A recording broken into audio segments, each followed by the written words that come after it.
अरिहंत सिद्ध सुर उपाध्याय साधु सर्व अर्थ के प्रकाशी मांगलिक उपकारी है। तीन को स्वरूप जानी रागते भई जो भक्ति काय को नमाय स्तुति को उच्चारी है। धन्य धन्य तुम्ही से काज सब आज भयो कर जोरी बारंबार वंदना हमारी है। मंगल कल्याण सुख ऐसो हम चाहते हो मेरी ऐसी दशा जैसी तुम धारी है। हो मेरी ऐसी दशा जैसी तुम धारी है।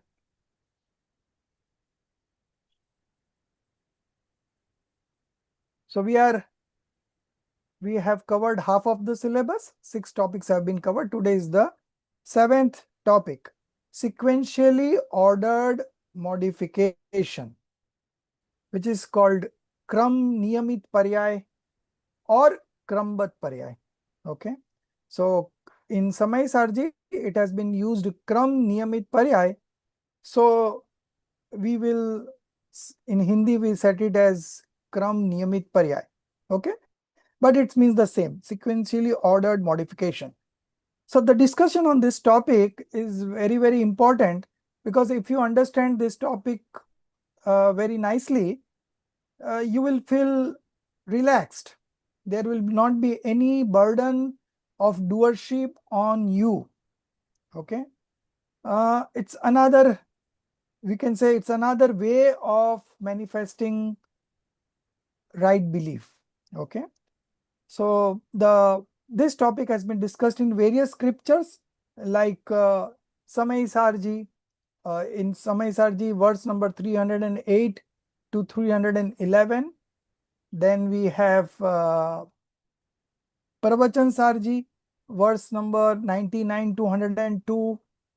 Then we have Kartikenu Preksha 321 to 323. Then we have Padma Puran by Acharya Ravi Shenji. Then we have scholars like Bhaiya Bhagwati Das ji, Kavi Buddhajan ji, Pandit Jaichand ji Chhabda, Pandit Sada Sukhdas ji. All these scholars have mentioned about this principle in their articles, in their poems, somewhere or the other.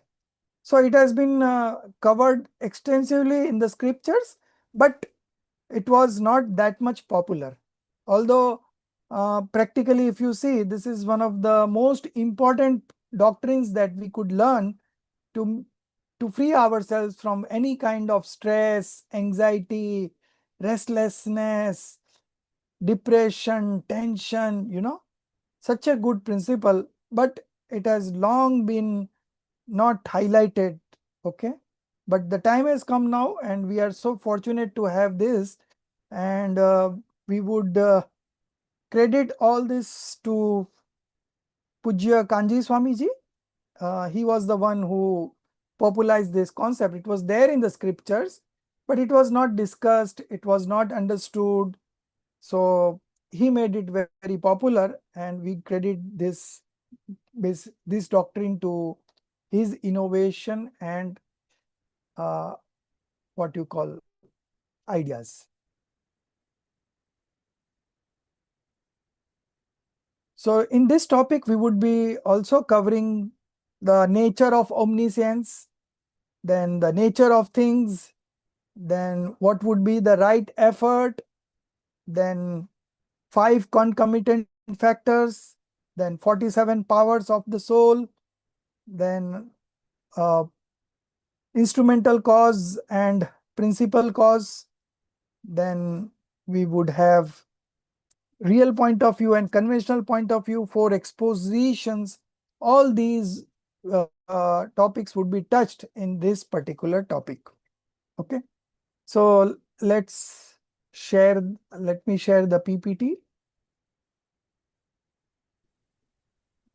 So you Yes. No, I'm fine. Okay. Thank you. So you could see on the screen sequentially ordered modification. It is also called क्रमबद्ध पर्याय. Okay, क्रम नियमित पर्याय. What is sequentially ordered modification? Whether it is a substance or an attribute or modification. So likely answer would be modification, because itself it mentions sequentially ordered modification. But it is not so. Sequentially ordered modification is not the name of any substance, attribute, or modification. Rather, it is the well-organized system. So it's a system of the transformation of all substances and attributes. So substance and attributes transforms independently, and that particular system, well-organized system, is called sequentially ordered modification. Okay, so it's not the name of any substance or attributes, but it's a system of the transformation of all substances and attributes. There are 4 key characteristics to this principle. So we will discuss one by one, and that will encompass the definition and the true meaning of this doctrine. Okay, 4 key characteristics of sequentially ordered modification. First one, sequential. By sequential means one after another, not two at a time, but one after another. So at one point of time, there would be one modification.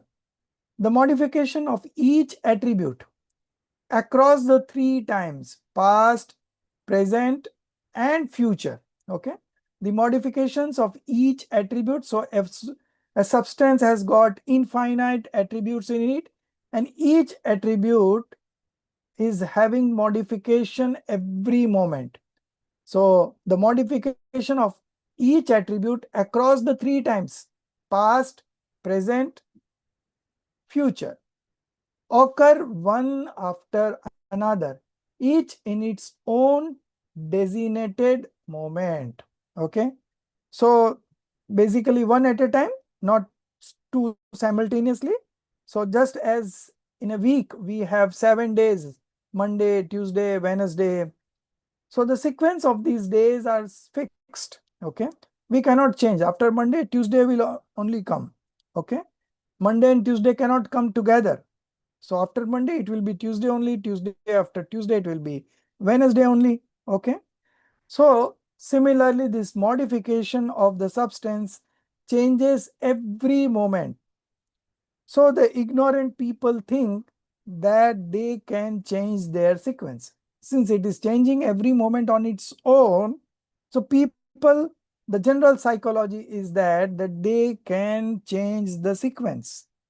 But it is not so. So where from this psychology was developed? Since modification changes every moment, so people thought that we can change it, but it is not so. Okay. So this first characteristics of sequential says only this much, that one after another. The second one is ordered. The sequence of those modification is ordered, meaning it is predetermined. Okay. After 97, 98 will come. 98, after 98, 99 will come. So just as this numbering sequence is predetermined, similarly, the sequence of those modifications is ordered, meaning it is predetermined. Which modification will occur at which moment is fixed and certain. It cannot be altered. Okay. So this very characteristics of transformation is what, sorry.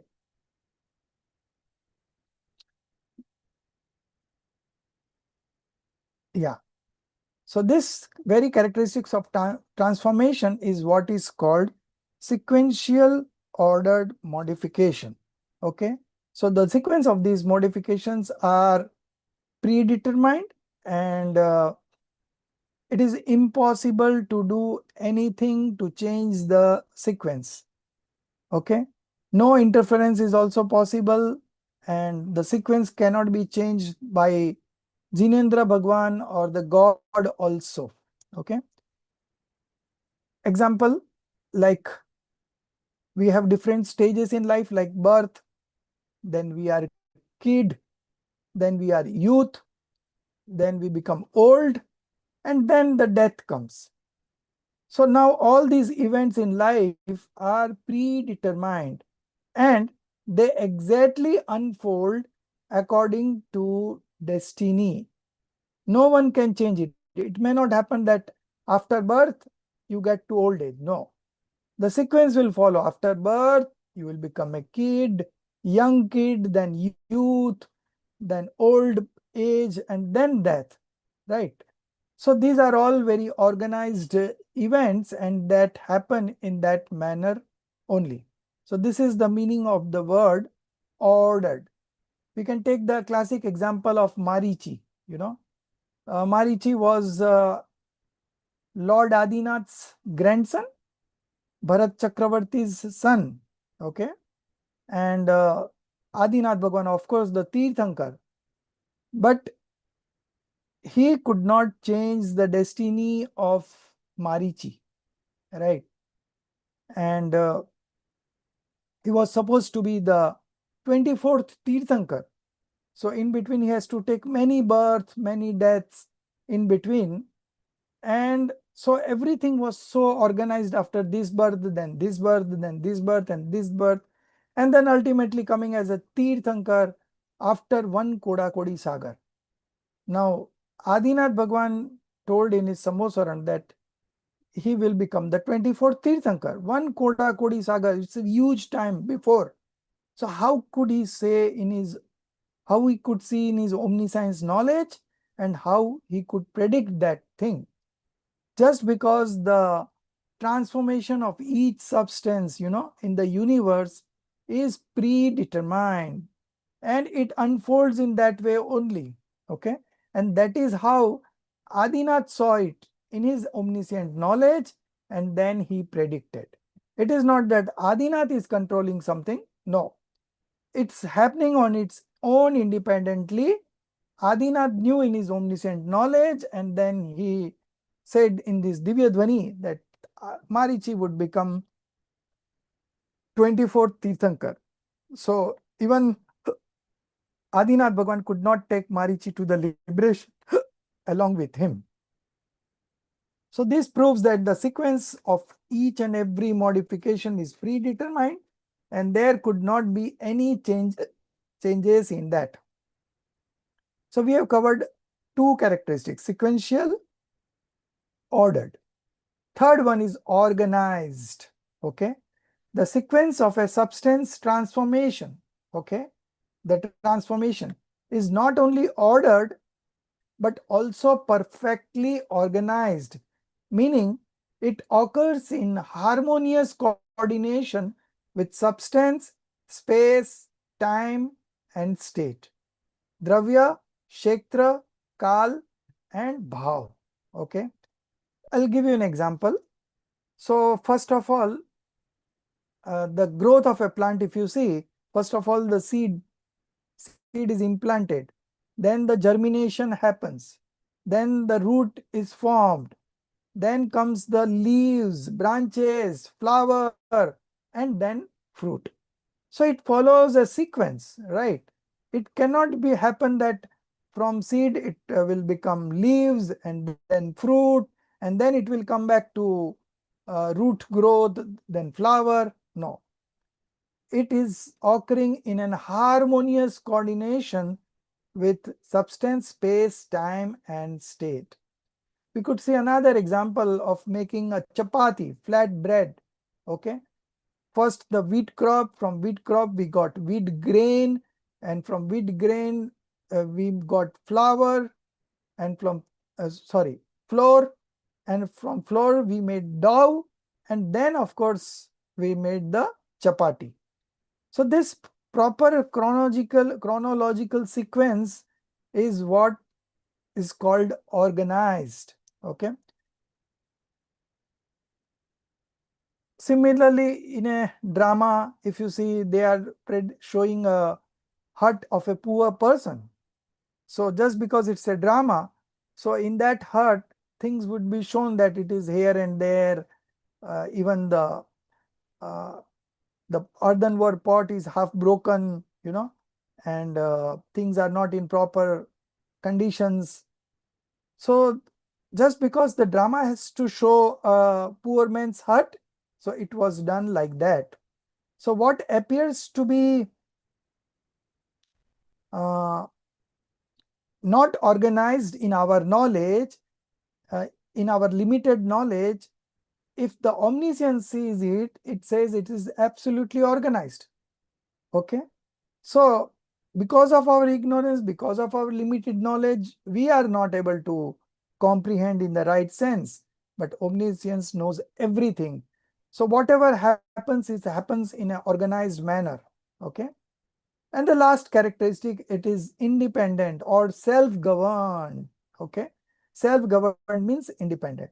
A substance, a substance's modification occurs on its own in accordance with its sixfold casual eligibility. Okay. Shat karyakya swatantrata. Sixfold causals, not casual, but causal. Causal means instrumental cause. So sixfold causal. So we have this Shat karak, 6 cases. Okay. Karta, Karm, Karan, Sampradan, Apadan, Adhikaran. And each modification, this six-fold cause called Shatkarak is there inbuilt in every modification. And because of that, a modification occurs on its own in accordance with its inbuilt 6 cases. Okay. And at that very moment, it happens. It is not subject to any other substance, to our wishes, or to the will of any god. This is the independence of the substance. Not only the substance, but the independence nature of each modification. Okay. So now we have got a complete definition of the sequentially ordered modification. So these modifications are sequential, ordered, organized, and independent or self-governed. Okay. So understanding this principle uh, removes the burden of doership. Okay. Because we always have been believing that I am doing this, I am responsible for this. But here the principles of sequentially ordered modification says that the modification itself is capable of performing its task independently. Okay. And that sequence is also very perfect, and the order is also very perfect, and it has been organized also in a perfect manner independently. Okay. So this kind of understanding relaxes us. There is nothing on our head to perform anything. There is no burden at all on us. So when there is no burden of doership, we automatically enjoy life. We automatically manifest eternal bliss. We enjoy that eternal bliss every moment. Okay. So self-governed. Now coming on to the definitions. So we have taken two definitions, one from Samay Sarji, which is verse number 308 to 311, and the other one is from Kartikenu Preksha, verse number 321 to 323. So the whole 4 verses in Samesar we can summarize like this. Firstly, the soul, that is the Jeev, arising through its own sequential ordered modification. So one modification at a time, this after this, that also sequence is also fixed, and it is also organized, and it is independent. Okay. So the soul arising through its own sequentially ordered modification is indeed a soul. It does not become a non-soul. And similarly, likewise, the non-soul arising through its own sequentially ordered modification is indeed a non-soul and not a soul. So two independent substance soul and non-soul, operating independently of one another. Okay, and uh, the the modification of this soul substance is indeed the soul itself. Okay, so this has been mentioned in verse number 308, 311. So this also echoes similar kind of understanding that uh, there is nothing called doership. Okay, everything is happening independently, nobody can do anything, so we can just know.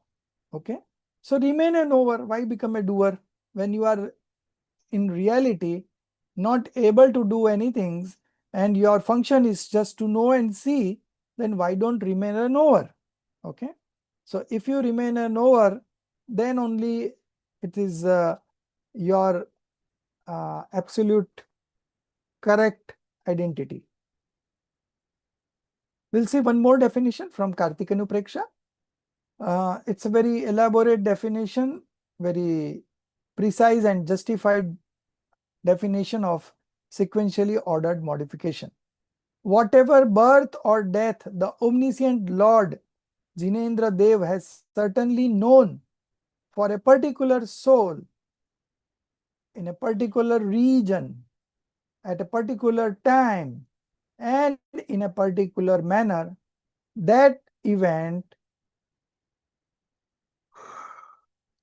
will definitely occur for that very soul in that same region at that same time in that same manner, who even Indra or Jinendra is capable of preventing it. That means nobody can prevent it. It will happen in a particular region at a particular time in a particular manner. Okay, nothing is going to change. Whatever the omniscient Lord has certainly known in his omniscient knowledge, and accordingly he has predicted, it happens in the same manner. Nobody can change it, nobody can prevent it. Okay, so this is the first paragraph. The second paragraph: thus one who truly knows all substances and all their modification in this way. In this way means particular region, particular time, particular manner, everything predetermined, is a right believer. So the one who truly knows all substances and all their modification in this way, that there could not be any changes, is a right believer. Samyak drashti. And one who doubts, this is a wrong believer. Mithya drashti. Okay. So one who doubts is a mithya drashti. One who accepts and believes is a right believer. This is precisely what verse number 321 to 323 of Kartikinu Preksha, written by Kartikeya Swami, says. Now, what are the powers or the attributes behind this principle of sequentially ordered modification? So there are 6 powers which has been depicted here, mentioned here. That is among the 47 attributes that has been explained at the end of the Samaisar in the appendix. Okay, you can check that in Samaisar. In the Atma Khyati commentary on the Samaisar, Acharya Amrit Chandra Dev has described 47 powers of the soul. Among these, the following 6 powers establish the sequentially ordered arrangement of a substance transformation. Okay, so these 6 powers are responsible for this doctrine of sequentially ordered modification to manifest. What are these powers?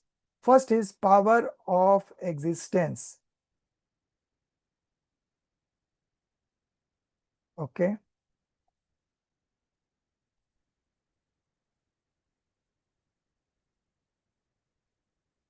power of existence, Bhav Shakti.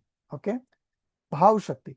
Every moment a substance necessarily has its definite and specific state.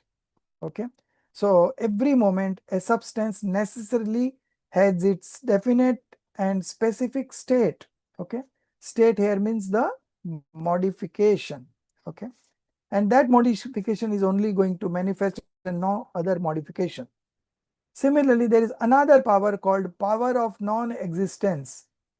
It states that no state other than the current modification arises.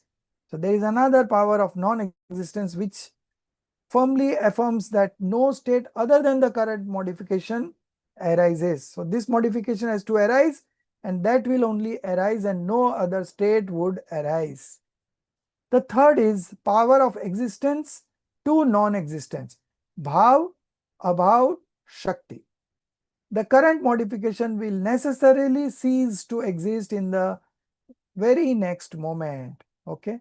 So Bhav, Bhav, Abhav. Okay. So the correct modification will necessarily cease to exist in the very next moment. So all these modifications are of one moment. Okay. In the one first moment, the modification will evolve. Okay. In the next moment, the same modification be will be extinct. Okay.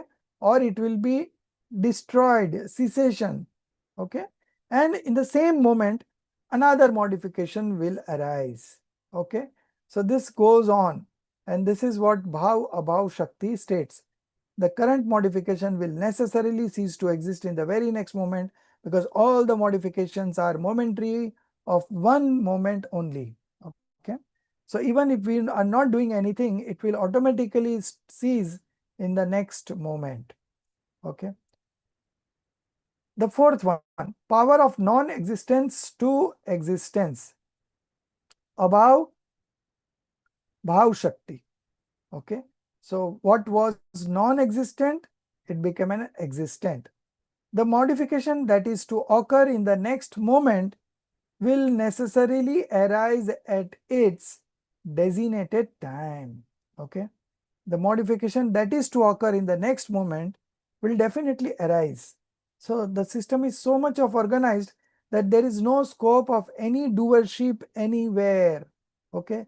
And when you don't become a doer, you enjoy the life the most. Okay. Fifth power, power of existence to existence. Bhav, Bhav Shakti. Okay. Whatever modification is destined to occur at a given moment will certainly occur at that very moment. Okay.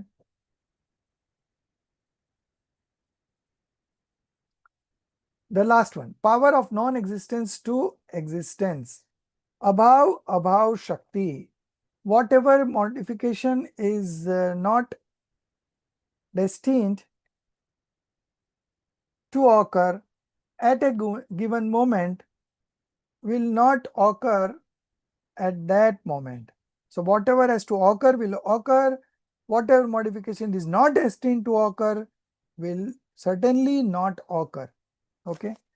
The combined group of these six powers ensure that whatever modification of a given substance is to occur at a given moment in whatever manner according to its own principal cause, it occurs exactly so by its own rule, with not even the slightest dependence on any external factor. Okay. So the principle that is governing the sequentially bound, sequentially ordered modification, these are the six powers which is always working to ensure that whatever has to occur at a given moment in whatever manner and accordingly it happens. Okay. There is never a deviation from this sequence. Okay. And this principle is called sequentially ordered modification. Now, when you know that there is nothing in your hand to alter, to change this modification, all your attempts to change the things is futile. You never succeed. Okay. On the contrary, you become miserable, because when things doesn't happen according to our way, we all get anger, right? What not, any kind of passions.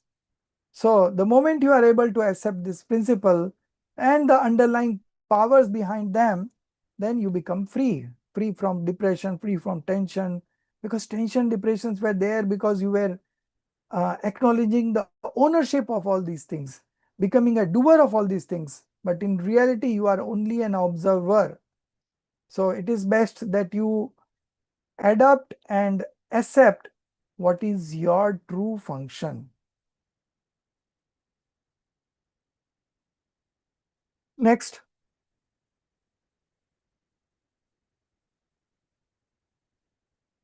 sequentially ordered modification and omniscience. So omniscience is an integral part of this doctrine of sequentially ordered modification. They are both interconnected. Okay. So we cannot separate the omniscience and this principle of sequentially ordered modification because they are both connected. Okay. Without omniscience, we cannot prove sequentially ordered modification, and without sequentially ordered modification, we cannot prove omniscience. So both has to be done simultaneously, then you will be able to understand this principle. Okay. Only by knowing the true nature of the omniscient can the true spiritual effort to become omniscient be manifested. So if you want to become an omniscient, first you have to know the nature of omniscient. Just as a Tirthankar soul comes in the mother's dream first and before coming to the mother's womb. Okay. Similarly, the nature of omniscient has to be understood in the right sense to become omniscient. Okay. So that's why we are now understanding, and this omniscience, the nature of omniscience is quite closely connected with sequentially ordered modification. As I said, you cannot prove one without the other. So both has to be there and both are interconnected. All Jain doctrines have been, okay, let me finish this one. So one who accepts the existence of omniscient, his belief vision turns towards his inherent nature. Okay. And once his belief turns towards his inherent nature, then automatically the right belief manifests. Okay. Second point, all Jain doctrines have been expounded by the Acharyas on the foundation of the omniscient alone.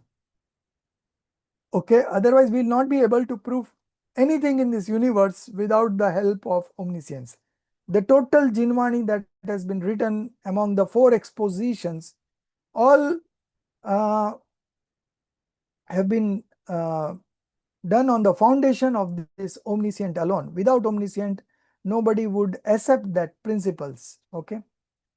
So 6 substances, independent nature of substance, attributes, modification, 7 fundamental elements, theory of non-absolutism, non-violence, all these doctrines are expounded on the foundation of the omniscient alone. Okay.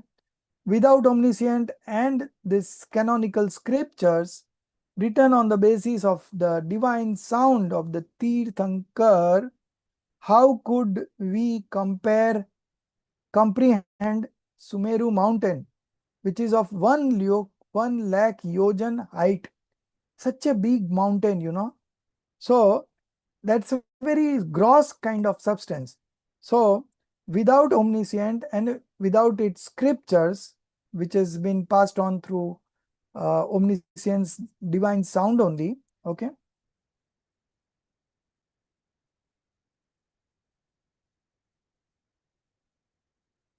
So so omniscient has to be accepted in the first place before we want to understand any principle, before we want to accept any principle. Okay. Because the omniscient is connected with this principle of sequentially ordered modification.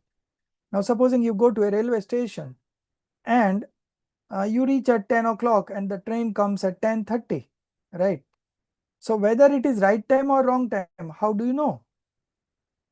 So if the time was announced at 10 o'clock and the train has reached 10:30, then only you can say that it was 30 minutes late.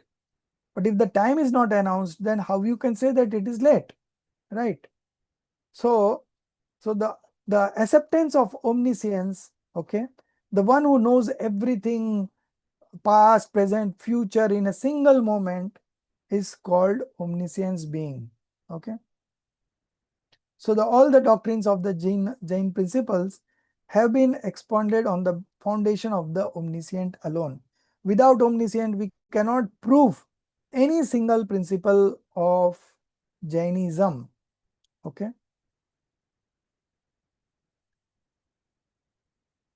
So if we are not able to justify the 1 lakh yojan height of Mount Sumeru, then how we can understand the subtle principle of sequentially ordered modification, the nature of true God, scripture and monk. Okay. The whole of Karnan Yoga, without omniscience, we cannot prove any of these things. Okay. So the omniscience has to be proved in the first place. Now, a few more points on this omniscience and sequentially ordered modification. So they are the two sides of the same coin. Okay. One coin, two sides, one head, one tail. Okay. Similarly, omniscience and sequentially ordered modification are the two sides of the same coin. Both are interconnected. Decision regarding both happens by taking shelter in the pure soul. And decision regarding both does not happen by taking shelter on the non-soul. Okay. So this is very clear. Now the next point, to know the omniscient Lord through substance, attributes and modification. So this is from the references of Pravachan Sarji, verse number 80, okay, where it says that the one who knows the Arihant Paramatma through its substance, attributes and modification knows his own substance, attributes and modification, and the one who knows his own nature of uh, substance, attributes and modification, his delusion will automatically die. Okay, he will get rid of delusion. So that is what Pravachan Sarji number 80 verse says. Okay, so if you are able to know the omniscient Lord through substance, attributes and modification, then your delusion will be evacuated, it will be wiped off. Okay, and you will become a right believer. Next point, the knowledge of the omniscient and the transformation of a substance are both independent. It is not that the substance transforms as per the ways of the omniscience. No, knowledge of the omniscient is independent, and the transformation of a substance happening every moment are also independent. Neither is subject to the other. No one is dependent on one another.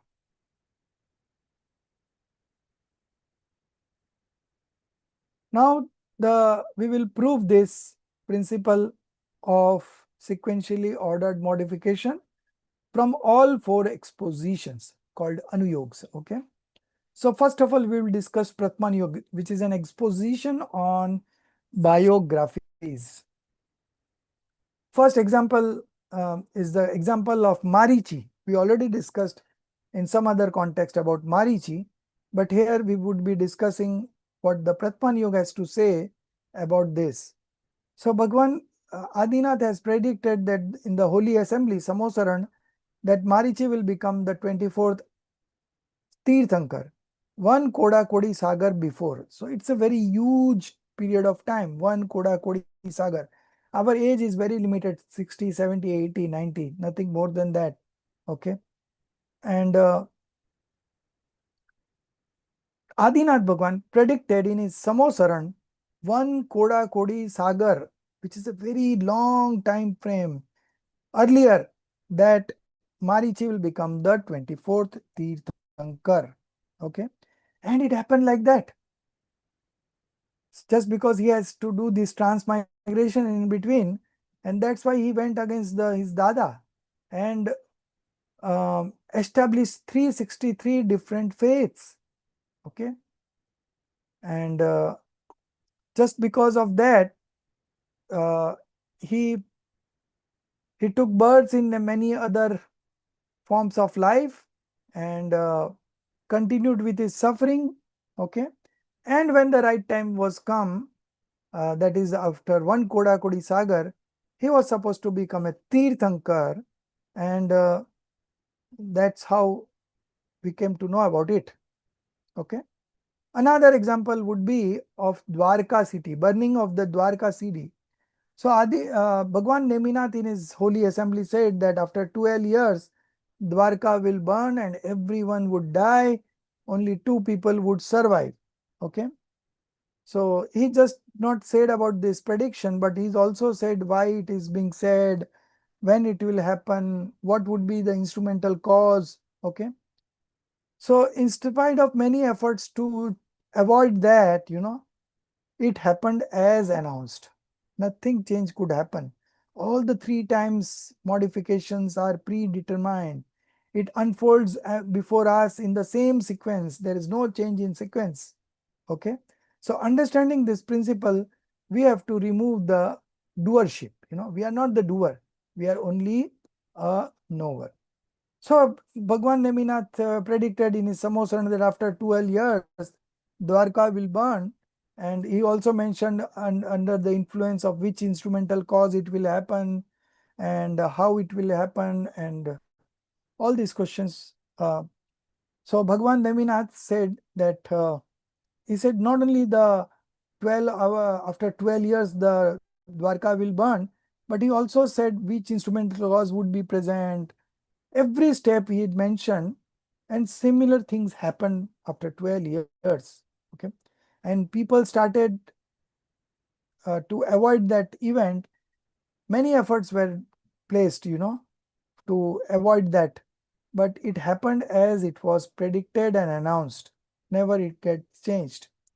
Similarly, Acharya Bhadrabhahu Swami, with his Nimit Gyan that he was having, predicted of oncoming 12 years drought, and it happened so. Okay. So how these things are happening in a similar way in which an omniscient would say to us. Okay. Because the omniscient has seen it and mentioned in his divine lecture. Okay. So we need to accept because it's been said by the omniscience. So there could not be any mistakes in that. Okay.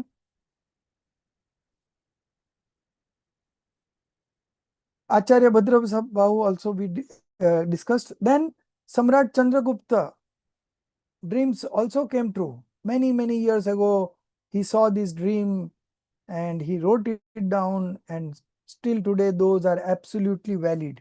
Okay.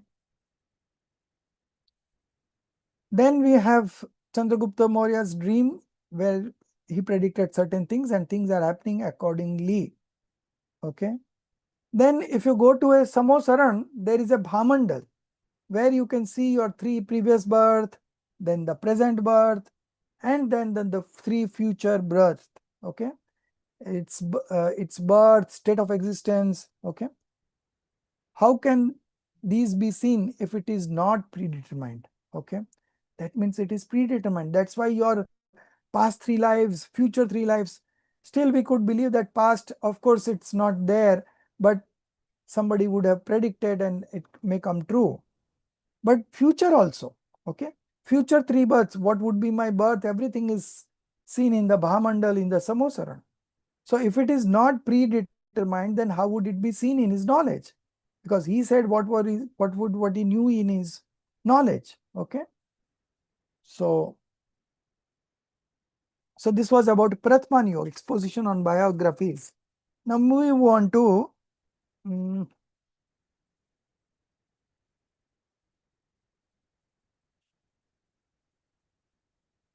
Pratman Yoga, then Karnan Yoga. Okay. Next slide, it is Karnan Yoga. Yeah. Expositions on technical matters. First, 6 months and 8 moments, 600 souls exiting Nigod and equal number of souls attaining liberation is fixed and certain.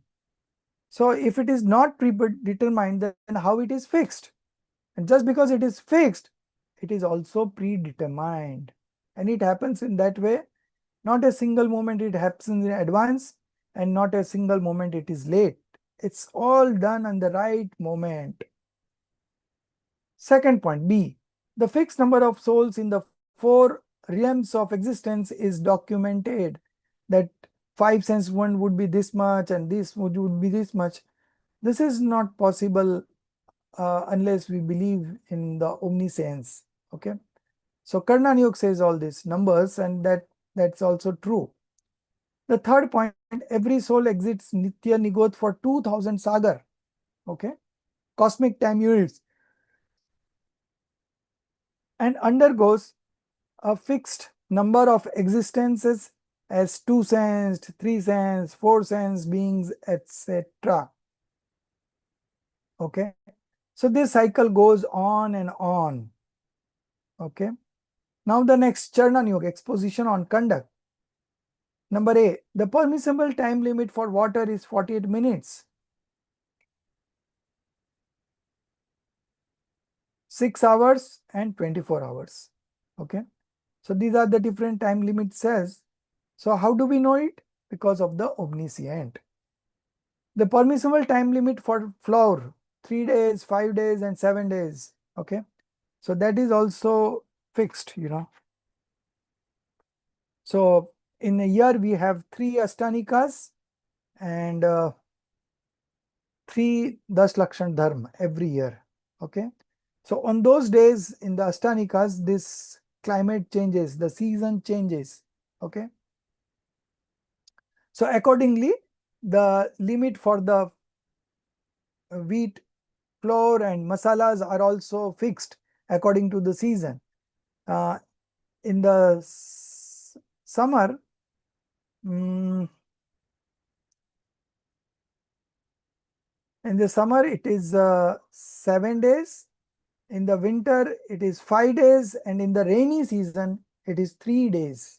Okay, so you cannot use it beyond 3 days. So we have to grind it according to our requirement. Okay, otherwise it is not worth consumption. The C point, generation of samurchana. Okay, spontaneously born beings in milk after 48 minutes. So how do we know this? So because of Charnan Yoga we know this, that there are spontaneously born beings, you know, samurchan jeev. So in milk, if you don't heat it up within 48 minutes, similar kind of uh, jeev would get birth, you know, in the form of samurchan. Okay, so samurchan are some jivas which does not take birth by the union of male and female. Okay, it takes birth on its own. The D point is determination of what is eatables and non-eatables, which has been prescribed in Charnan Yoga. Okay, that also goes on to prove the sequential bound modification. Now the Dravyan Yoga, exposition on metaphysics. Just as the regions, that is space points, of each substance are fixed, similarly its flows through time is also ordered and certain. So this is best explained in Pravachan Sarji verse number 99 by the giving an example of the non-changeability of the space points. The author, the writer, the Kunkunacharya Dev mentions that just as the region cannot be changed, like you cannot shift Mumbai to Kolkata and Kolkata to Mumbai. No, that's not possible. Okay. So similarly, if the place cannot be changed, similarly the sequence also cannot be changed. Okay, so by giving the example of the substance, by giving the example of the space points, the author has also said that just as we cannot change the space points, we cannot also alter the time duration of it. Okay, so this is about Dravyan Yoga. Then in Dravyan Yoga we have two other. No, this is the Charnan Yoga. Now we are moving on to the next slide, which is Dravyan Yoga. Okay, exposition on metaphysics. Just as the region, acha, this was we are discussing. Okay, now the second point, two definitions which were given earlier. One was from Samaisar, and the other one was Kartikenupeksha. We are not repeating, but this is also going to prove the sequentially ordered modification principle. Okay.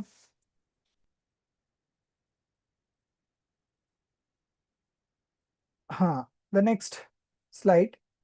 Sequentially ordered modification and spiritual effort. This is one of the most important topic, and many a person have doubts regarding this, that if we accept that everything is happening in a perfect sequence, orderly sequence, organized sequence, and independent sequence, then where stands the effort?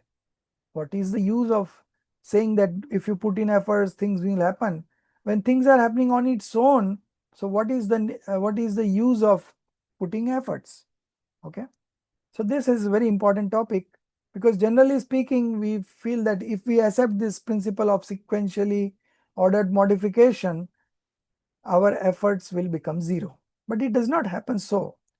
On the contrary, you are more responsible, more alert, more aware. Okay. So you can organize your life in a better way. So what is spiritual effort that we have to understand first? Okay. Purusharth. Puru, Sete, Earth. All three words coming together and you get Purusharth. So what does Puru mean? In the supreme quality of consciousness, Sete means becoming the master and manifest. Artha means purpose. Okay. Now the full definition reads as this has been adapted from Purusharth Siddhi Upay. Okay. Thus written by Acharya Amrit Chandra Dev. Thus that whose purpose is to become the master of the supreme quality of consciousness. Now what is this quality of consciousness? Can anyone try? What is the character? What is the function? Okay.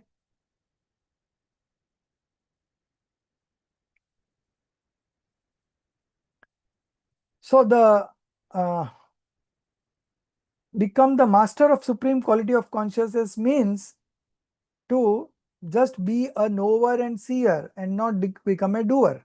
Okay. So this is the supreme quality of consciousness. Consciousness means knowledge and perception both included. Okay. So if one word if I have to say, I would say consciousness. In two words if I have to say, then I will say knowledge and perception. And perception always precedes the knowledge. Okay. So actually it is the knowledge that is more important. Okay. So thus what that whose purpose is to become the master of the supreme quality of consciousness and to act within it alone. Act within it alone means that you are only an observer. So be an observer. Don't go beyond observer and become a doer. This is called spiritual effort. This is one of the most misunderstood factor in the principle of sequentially ordered modification. It's not easy to understand, but we will try what is effort, and with more detailing we would be able to justify what is effort. Okay. So next paragraph, this effort has got two divisions.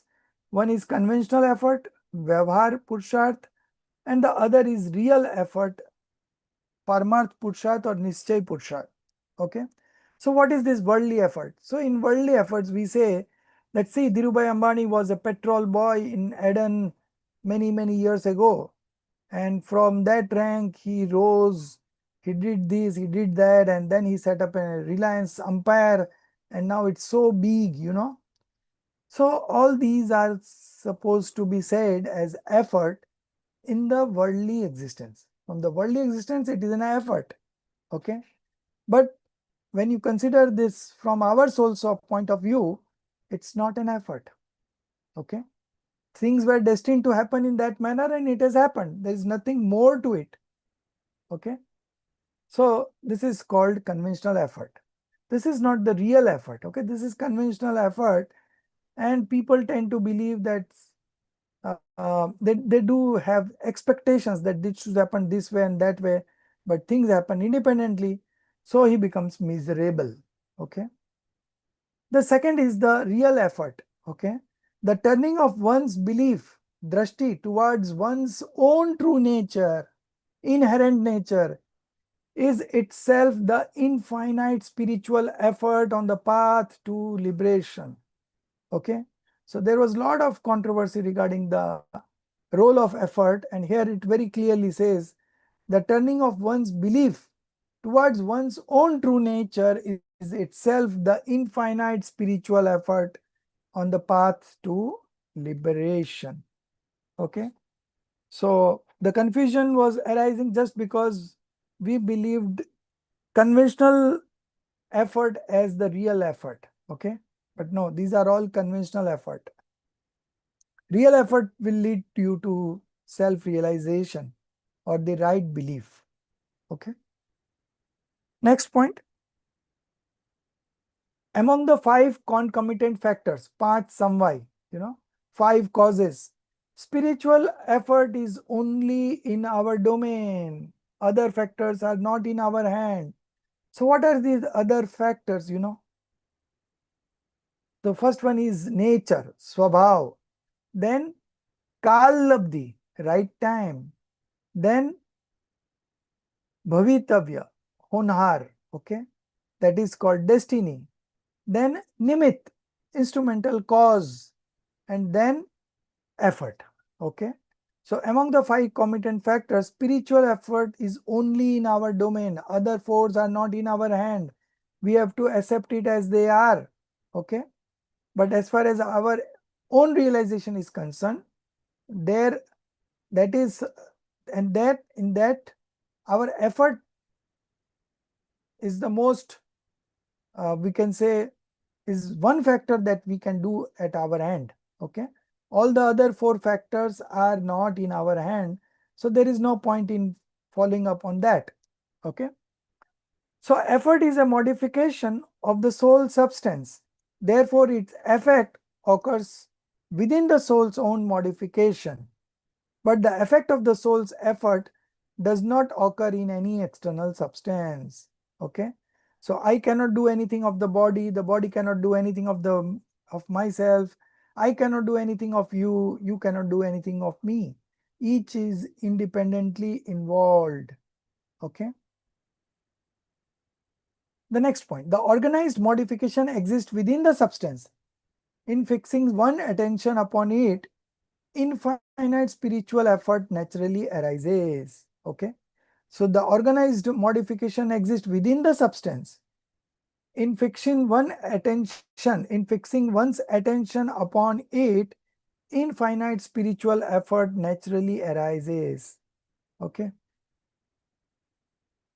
so while gazing on the modification, where from this modification originate, if you contemplate on that, then you will realize that this these manifestations or the modifications were manifesting uh,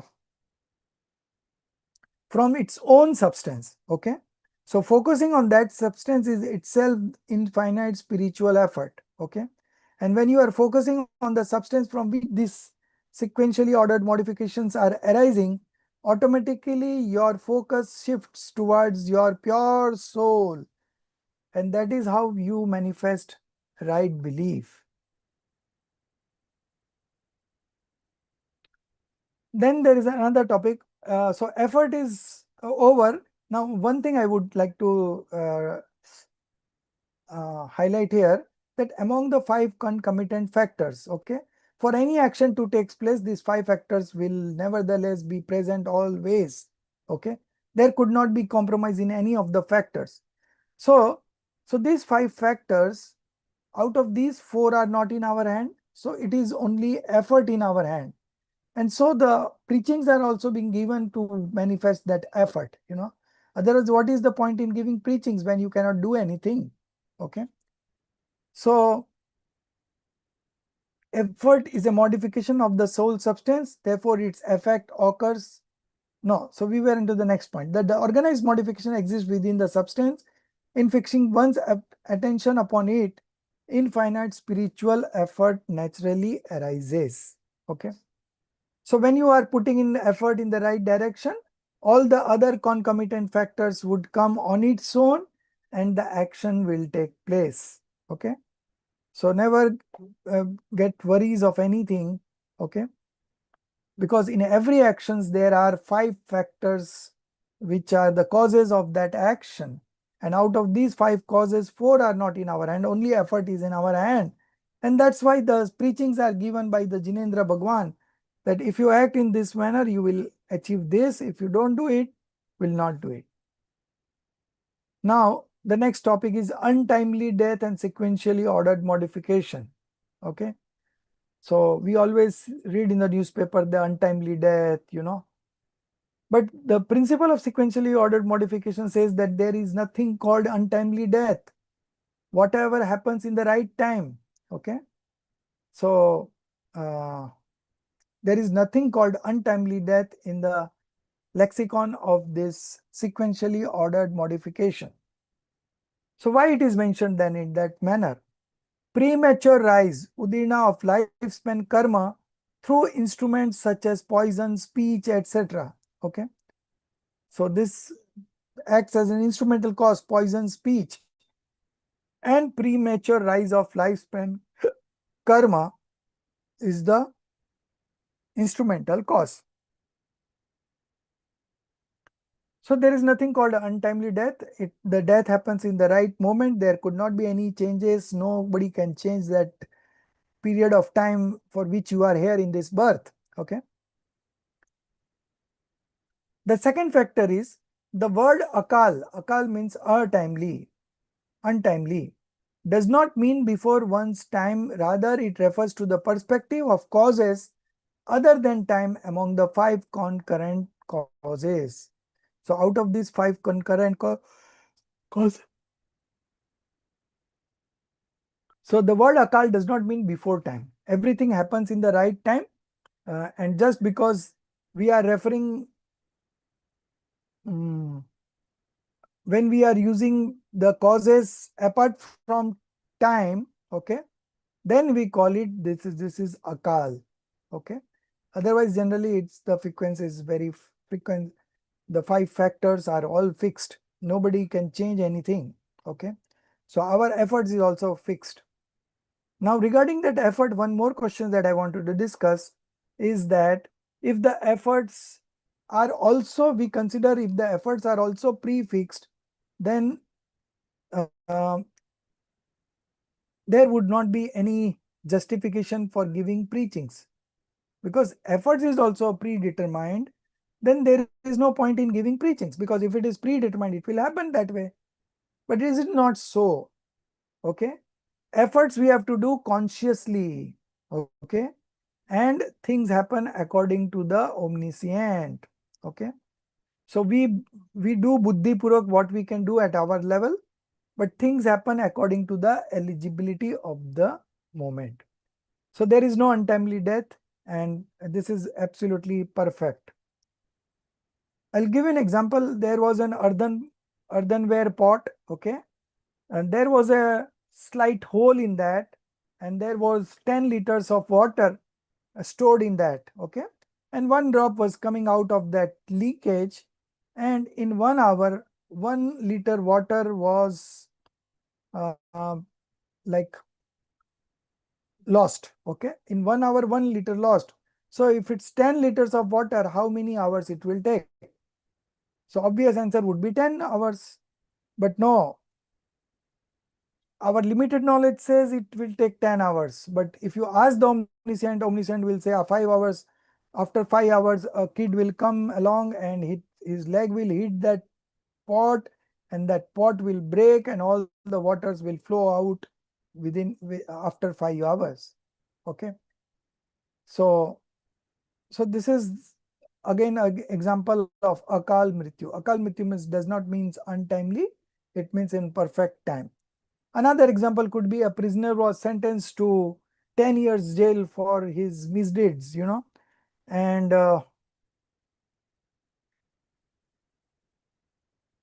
somebody asked that how many years you will be there in the jail. So everyone said 10 years.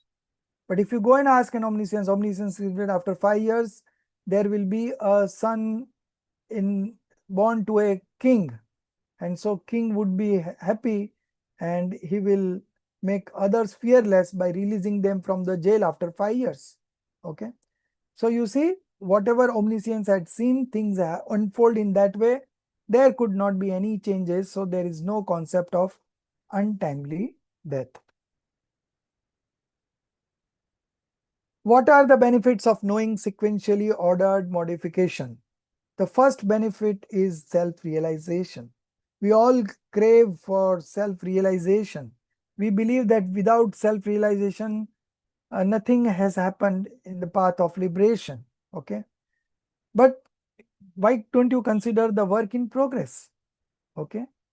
If because of our past deed, because of our past delusion, if we have bound such karmas, darshan mohniya karma, then it will take that much time to manifest right belief. Okay. So why are you getting impatient? Okay. So understanding this principle of sequentially ordered modification leads to self-realization. Okay. The second point is the intellect becomes organized and settled. Now there is no burden of doership on anybody because the intellect becomes organized and settled. Now he knows that there is no way one substance can do anything of the other substance, and whatever has to happen in a substance or in a say matter substance exactly happens in that manner. There could not be any change. Okay. So as just we see in the movie, it has been shoot, and then when we see the movie, one scene after the other scene keeps on coming uh, in a in a very sequential, ordered, uh, organized, and independent manner. Okay. So the intellect becomes organized and settled. There is no, we can say, there is no inclination to become a doer in anything. So automatically you become fearless, relaxed, stress-free, tension-free, no restlessness, Uh, so we come to the conclusion that everything happening in this universe is happening in the perfect order and at the right moment. Okay. We feel that we should have done this and we should not have done this. By and large, people, suffer because of their past deeds. The regrets keeps on always coming. And then in the present moment, they are not able to comprehend the present moment in the present time, because the flow of modification is so fast that you cannot track individual modifications. Okay. And the future has not come yet, so there could not be any changes being done on that. Okay. So when you understand in this way that there is no point in regretting of the past, no point in worrying about the present, and no point in worrying about the future. Now in this manner, if you understand the sequentially bound modification, then automatically your all the worries ceases and you are able to enjoy the eternal bliss. Okay. And our intellect also becomes organized. Now he knows that there is no way that any changes could happen anywhere. So you are relaxed. Okay. The third point, the word, the ego of doership dissolves. So this is the biggest problem in the worldly existence, that people tend to become a doer and in reality they are not doer. Okay. So the ego of doership dissolves when we understand the principle of this sequentially ordered modification. We believe that not only soul, even each and every substance transformation of the three periods, past, present, and future, are all predetermined, and there could not be any changes in that. It will happen exactly in the same way. Okay. Then automatically our ego of doership dissolves. Okay. The spiritual effort of being a natural, effortless knower seer awakens. So by default, we are all knower and seer. Okay. This principle of sequentially ordered modification leads us to a spiritual effort of being natural, effortless, knower and seer. We are by default knower and seer, and now we accept ourselves as a knower and seer. This is called right belief or the self-realization. Okay. Next,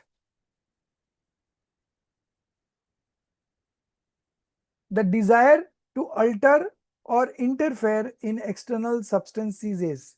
When we know that there could not be done in anything in the non-self substances, the desire also ceases when you know that you cannot do. Okay. So clarity on this principle uh, helps us in overcoming worries of different kinds. Okay. So we are always relaxed, always tension free, stress free, because there is no desire to alter anything.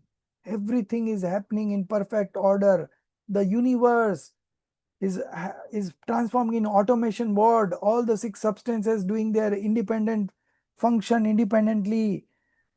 Not a single substance interferes in the functioning of another substance. So all these independent things in our mind brings in us a level of patience. You are patient, you are relaxed, you are calm, you are enjoying eternal bliss, you are not becoming a doer. Okay. So all these things, the understanding this principle helps us. The next point, the conviction of omniscience, sarvagnata, is established. Now this is a very important topic, because without omniscience we cannot prove true God's nature, true scripture's nature, true monk's nature. Without omniscience we cannot say that there are only six substances in this universe, there are only seven fundamental elements. Okay. So the conviction of omniscience has to be established, and this principle very well define the conviction of omniscience, because things happen according to its prediction. So omniscience has predicted something, like we saw in the case of Marichi and the Dwarka and everything, that it was predicted quite long ago, and things unfolded in the same manner as was said.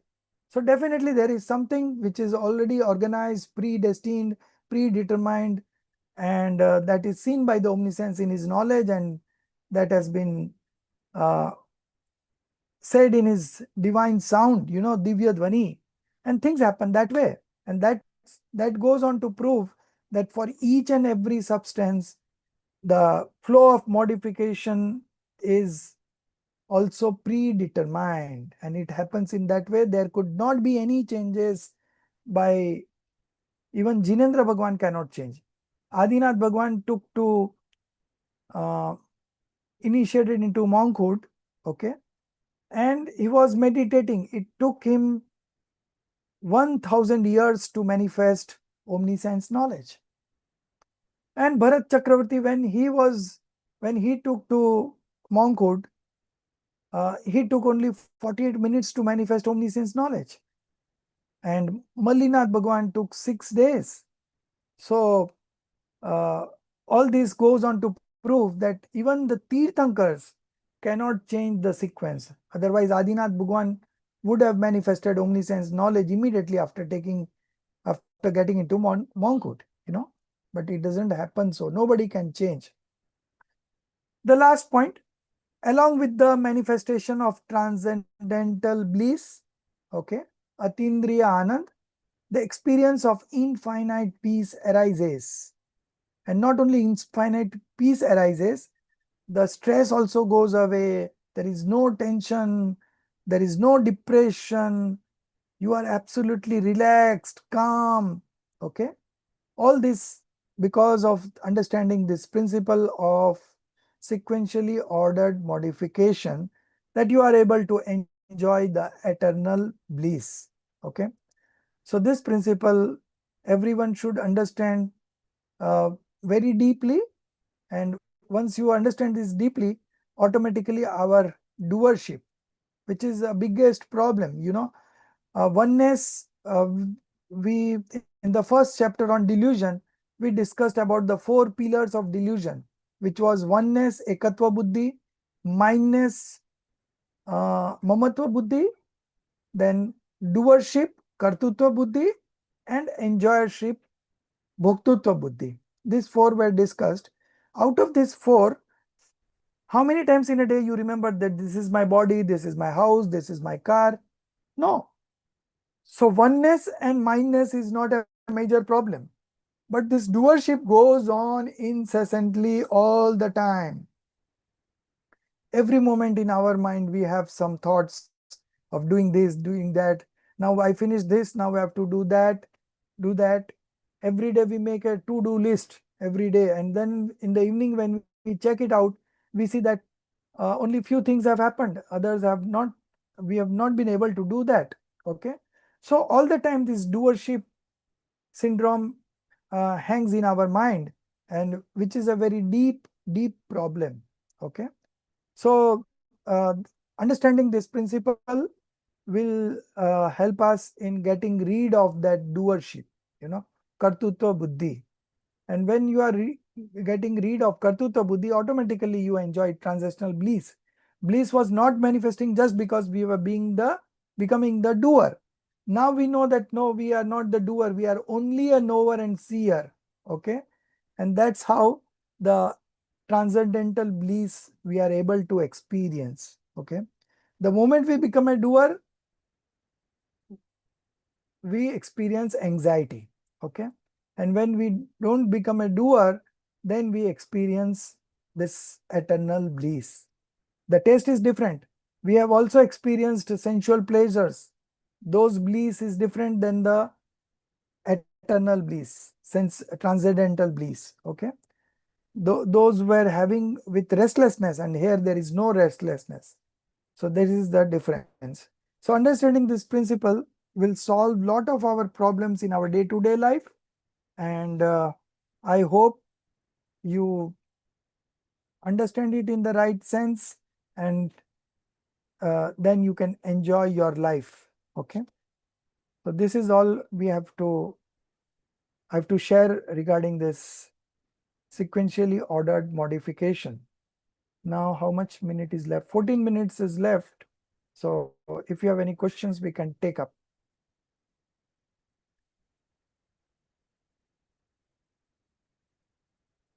Yeah, any questions? Yeah, Aisha. So, sir, when you talked about the five causes, Yeah.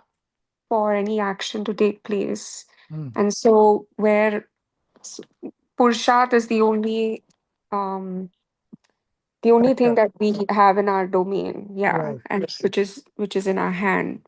Mm. I'm still, it's it's a tough. This last thing is a tough concept. This, the sequence of modification, Purshat. So, it means that yes, everything, the Swabhav, the Kal, the Uh, Bhavita, the Tanni, all of this have to occur now, and Purshat too, yes. for the action to take place. I don't get that part. Okay. Um, Okay. I'm So not getting that. so And for so, any does that mean, for example, can Purshat, so if we have the right, we make the right spiritual effort, for example, that no, or we take, suppose something happens and our reaction to it is with equanimity, that okay, does that mean then Purshat can change the sequence of modifications, in the sense that your karma, I don't know, if you had that 100 kg, it can become 20. I'm trying to make sense of that. I'm not so getting that. so effort, what is the final effort, The final effort is only decision making. Infinite effort is acceptance of this truth, acceptance of this system of sequentially ordered modification. This is called effort. Now, what we believe as effort is that Ambani was a petrol pump boy and he went on to become a billionaire. And then Narendra Modi was selling tea and now he's become the prime minister. So these are not efforts. These are efforts from the conventional point of view. That is okay. But from the real point of view, what is effort? So the ultimate effort is your self-realization. And before that, if you want to say, then we would say the decisions that you make. So first step would be studying, The second step would be contemplation on that, and the third would be decision. Beyond that, our efforts doesn't go. So uh, when we understand effort, right? So uh, the general conception is that perception is that if we accept this sequentially ordered modification, then our efforts will become zero. It will become futile. Okay, but it is not so. Understanding this principle and accepting itself is the infinite effort. Now, nobody realizes this, that accepting this principle, as you said, that it's not easy to accept this principle, right? Just because that is the effort you need to write. So you have to analyze this, understand it from different perspective, four exposition examples we gave. So you can connect to those examples and see that things, it's not that the omniscient has seen, that's why things are happening. It is the nature of things that is happening independently. Omniscience has only seen it and related in his Divya Dhvani, and that's how we are able to prove it, that things have happened sequentially ordered manner. Okay. So the effort is in accepting this principle. That is the ultimate effort. Okay. And regarding the five concomitant factors or the causes that we discussed, okay, four is not in our hand. The nature is always present. So if the things would have to manifest, it would have manifested, because we are never devoid of nature. Okay. So first thing ruled out. Second is right time. Right time and destiny are nothing. Kallabdhi and Bhavitavya are nothing. The moment the things happen, it is called the right time. And whatever happens, the deed, that is the destiny. Okay. So those two factors are also ruled out. Now what is left is instrumental cause. So there is nothing called instrumental cause in this universe. When something takes place here, then we put we say that it is because of this instrumental cause. Okay. We just give an arop. Arop means what you call, not getting the right word. In Hindi, we call it as arop. इस पर आरोप जाता है. So the instrumental cause is not directly participating in the process. Okay. The principal cause is the factor where things are happening. Okay. And the instrumental cause is just a mere presence. It does not do anything. Okay. But it is considered. So instrumental cause is also not in our hand. So now what remains is effort. And that's why there is so much of preachings. If efforts is also predetermined, then what is the point in preaching? Why there is so much of Divya Dhvani in Tirthankars gave in Divya Dhvani so much of instructions, so much of principles, doctrines, why they've mentioned? Just because that you understand it, then you get into this right effort, and then you manifest right belief, and then of course ultimately you get liberated. Okay. So if we consider effort also as predetermined, then the understanding of the effort is not correct. Effort is something that you have to do consciously, and So in things. the conventional point of view, we focus on the physical effort. Like agar Narendra Modi ji prime So minister bane, those there is are some conventional physical effort. effort. Yeah, But in those. the real point of view, we have to focus on our mental effort, which is on accepting that this is all predestined and this is what it is to be. It has to be like this. Yes, So I and think the it's a mental decisions, effort, yeah, the decisions. decisions. Yeah, decision is the ultimate effort. And the result of that ultimate effort is self-realization. Okay. So, uh, so many a times people say that efforts are also predetermined. So when you are explaining effort, you cannot say that. But when you are explaining from the point of view of, say, Kallabdhi, that is time, right time, or the destiny, you can say that efforts are predetermined. But when you are explaining effort particularly, then if you say it is predetermined, then whole uh, the concept has gone wrong.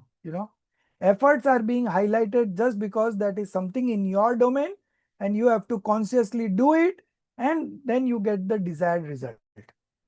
Okay. So this is the right understanding about the effort from the perspective of effort.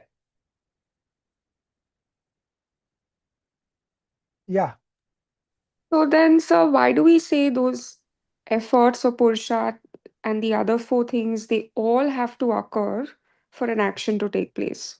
because that is the nature of thing. For any action to take place, these five factors will always be there. Correct. I Okay. understand for the, but how is the Purushat impacting the action? So, like as I said, ki, there are five factors.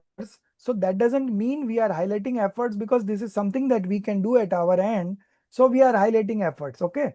That doesn't mean that all the other factors are secondary and Purusharth is primary. No.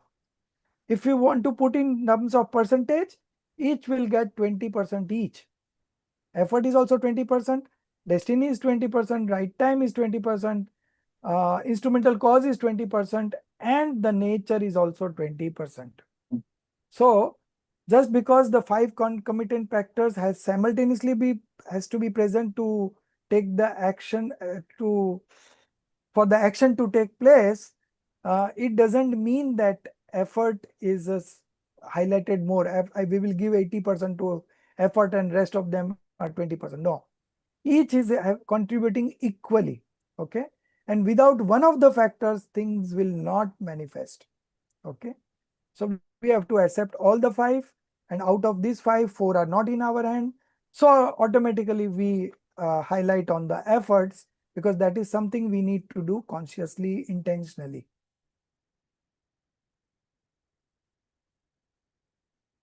Understood? Your both the questions are clear, Asha? Yeah, yes, I understand that all of them are equal, but I Hmm. meant in terms of, is there an example? So, for example, if there is an exam, you're a student, you Hmm. have to study for the exam. Hmm. I mean, I know that whether you get good grades, all of that is already decided in a way. Hmm. Hmm. Maybe whether you do more or less is nimit. I don't know. Maybe, and then you say that, oh, because I didn't do enough, or I didn't, I don't know. Maybe that's the nimit.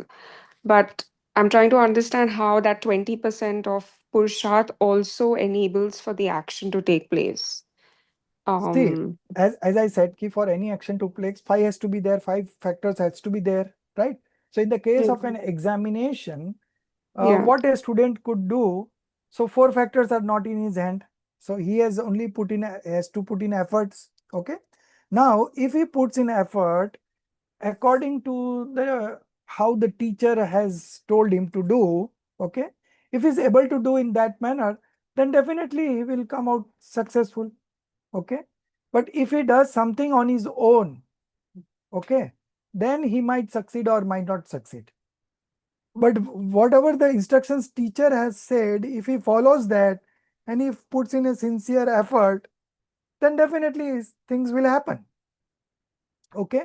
But as I said, ki destiny is also a factor, time is also a factor. Okay. So even after putting in efforts, if the the rank is not in his destiny, right? So he will not get that rank. Okay. But from his end, he has put in whatever he could do. Okay. It's not that he has left it to destiny, that whatever has to happen will happen. No, consciously he has done all his efforts and still he is not able to get the success what he was looking at, then uh, then he would say that okay, I had put in effort whatever I can, but it was not in my destiny, right? But if he accepts previous in the beginning itself that it is depending on the destiny, so my effort will not do anything, then it is wrong. So he has to do intentionally whatever he could do at his end, and then if the result is not there, then ultimate answer is the eligibility of the moment. Okay. So if the eligibility of the moment is not for him to get the top rank, he will not get. That's all. Okay. I So see. so anytime an action will take place, all the five factors will be there, but there is a limitation of explanation. By speech, Mm, we can say one factor at a time. So if I want to mm, highlight Nimit, then I will say just because your teacher was good, you got success. If I want to highlight the destiny, then I will say you were destined to come first. That's why you have come first. Okay. And if I want to highlight the, say, nature or the time, then I would say like that. Okay. But as far as the action is taken, all the five are contributing factors. Okay. It is only the limitations of speech that we have to say from one perspective at a time. So we highlight, if we are highlighting Purusharth, we will say that you have done good hard work. That's why you come first. But that doesn't mean that things have happened because of efforts. Yes, got it. Yeah. Okay. Right. Yeah. Thank you. So, okay, my internet was unstable, so I switched off the video. Okay. Any else? Anyone else? Jai Jinendra, sir. Yeah. Is it that if we put efforts, proper efforts now, our number of births which we are going to take till we attain that omniscient stage is going to reduce, or it will remain the same? See, at our end, we have only efforts in our hand, right? So we have to put in without expecting the results. Okay. So we cannot change the destiny, we cannot change the time factor. Okay. All these are not in our hand. So whatever is in our hand, we do it purposely, consciously, intentionally, and leave it rest to the destiny, right? So supposing if you are destined to get liberated in, say, 5 births, okay, so your efforts will be of that level. Supposing somebody is going to get liberated in the next birth, so his present effort would be of that level. Okay. So take the example of that same examination. A student was attempting to get 90%. Another student was uh, thinking of getting 60%. So the student who wants to have 90%, his efforts would not be of that level. And the person who just wanted to pass, his effort would be of that level. So it all depends on us what we need to do. Okay. Because again, the efforts is in our hand. So first we have to decide what we want to do. And accordingly, you have to put in the efforts.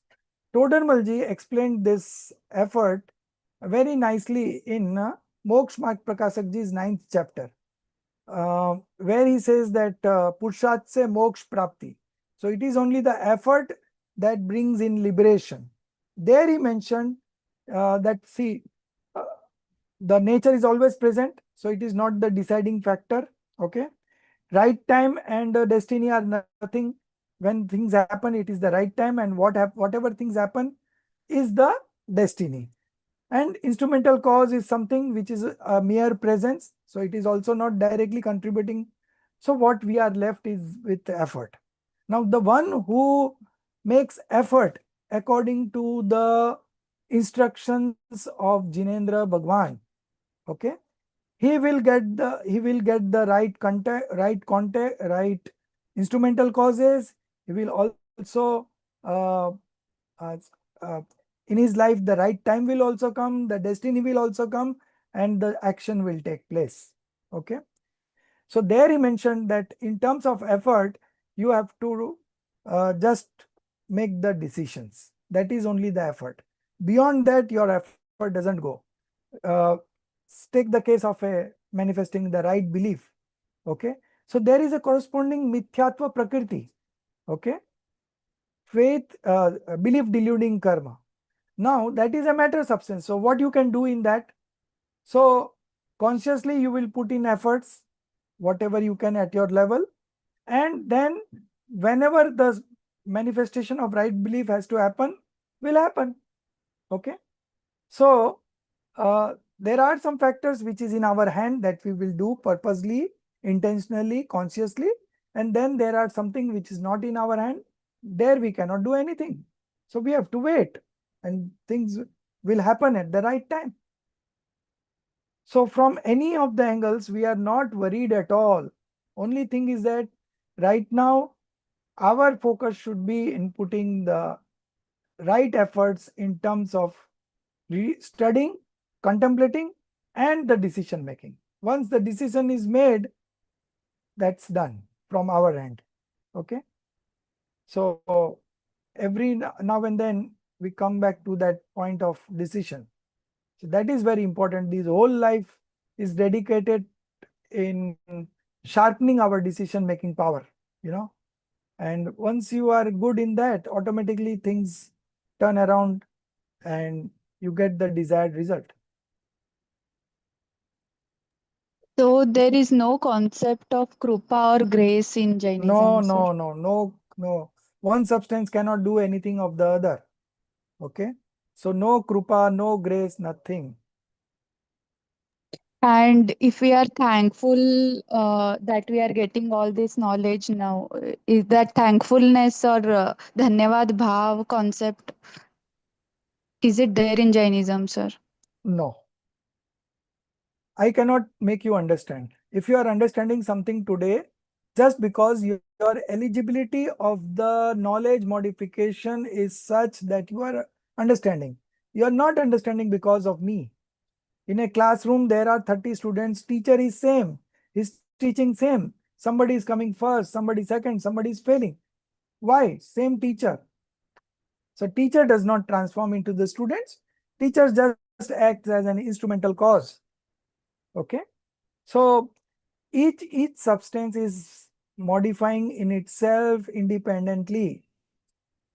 No other substance can help, can harm, nothing. Everything is independently happening. Now to accept this, you need a lot of effort. That is called infinite effort, because it's very difficult to accept. Because you can see that 2 months ago I didn't have any knowledge, and now attending these lectures, I've uh, I've been able to solve many of my uh, problems or many of my questions, you know. So then you feel that, yo, I'm just understanding just because of the teacher, but it is not so. Yeah, Esha again. In a way, so it's like, if I give an example, it's like you're watching a movie screen, you're watching a reel unfold Yes, in a way, right. and and and you are watching it and you see it, Hmm. and uh, and don't get attached to it. Right. Okay. So the knowledge in the screen, scenes are changing, and it has already been shoot, right, previously.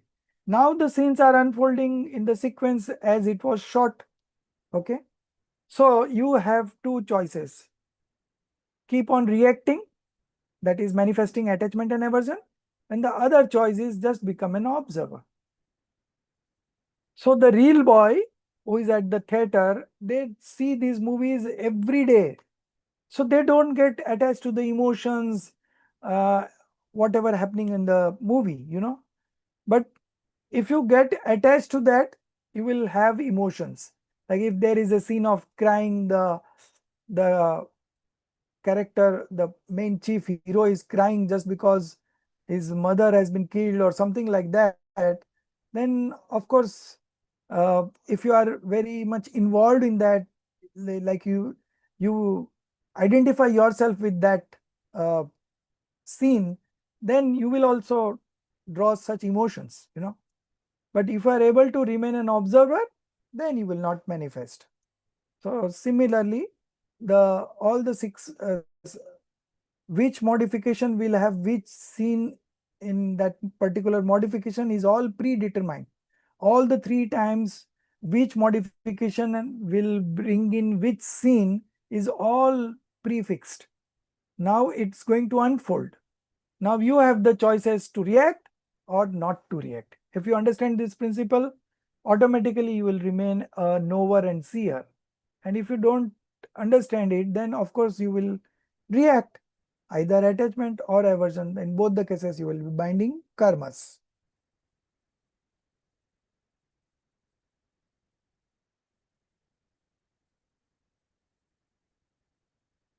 Okay, so we are good for this. निज निधि निज में बताई, यह अनंत उपकार है। उसके लिए जिन वाणी माँ को वंदना सत बार है। उसके लिए जिन वाणी माँ को वंदना सत बार है। 9 times नमोकार मंत्र।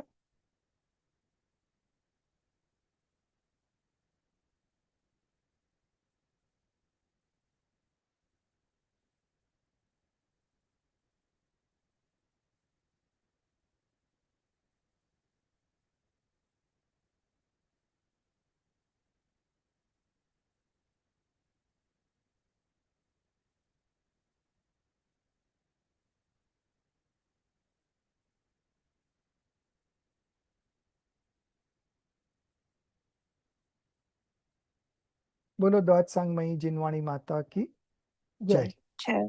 Thank you, sir. Thank you so much. Thank you. Thank you, sir.